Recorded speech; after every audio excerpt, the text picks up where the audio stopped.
এই প্যাকেজে সানরুফ পাবেন, টেল গেটটা হবে অটোমেটিক এবং সিটটা হবে লেদার। আপনারা গাড়ি নেওয়ার ক্ষেত্রে অবশ্যই আমাদের এখানে অপশনটা ভেরিফাই করে নিতে পারবেন। এরপর আপনারা চাইলে যে কোনো একটা ভালো পাওয়ার ক্যাবে আপনাদের রেকমেন্ডেশন অনুযায়ী চেক করে নিতে পারবেন।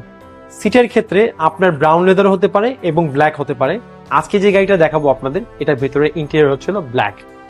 আসসালামু আলাইকুম রহমতুল্লাহি ওয়া বারাকাতুহু। আশা করি আপনারা সবাই ভালো আছেন। Welcome to car concept. আজকে আপনাদেরকে দেখাবো হোন্ডা সিআরভি হাইব্রিড ভ্যারিয়েন্ট, যেটা আমাদের শোরুম বেরি। এই গাড়িটার সিসি হচ্ছিল 2000। এটা যদি নন হাইব্রিড হতো সেক্ষেত্রে আপনার 1500 সিসি হতো। এটা হচ্ছিল ইএক্স মাস্টারপিস প্যাকেজ, যেটা হচ্ছিল সবচেয়ে টপ ট্রিম, এবং এর সিসি কোড হলো RT5।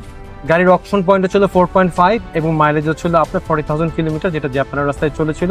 Honda CR-V mid size SUV হলেও হাইব্রিড সেগমেন্টে আপনারা কিন্তু ঢাকা সিটিতে চালানোর ক্ষেত্রে 11 থেকে 13 কিলোমিটার পার লিটার পাবেন।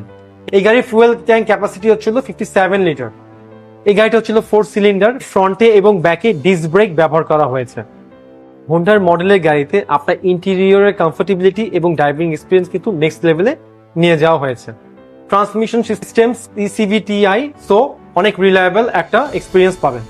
গাড়িটা যেহেতু শোরুমেরই, আপনারা শোরুমে এসে সরাসরি ভিজিট করতে পারেন অথবা স্ক্রিনে দেওয়া নাম্বারে কল করে যে কোনো ইনফরমেশন জানতে পারবেন। আমরা চাচ্ছি যেন আপনার গাড়ি যখন নেবেন সবকিছু বুঝে তারপরেই নেন। এটাই থাকে হচ্ছে না আমাদের সর্বপ্রচেষ্টা। সাথে থাকার জন্য ধন্যবাদ। আসসালামু আলাইকুম, আল্লাহ হাফেজ।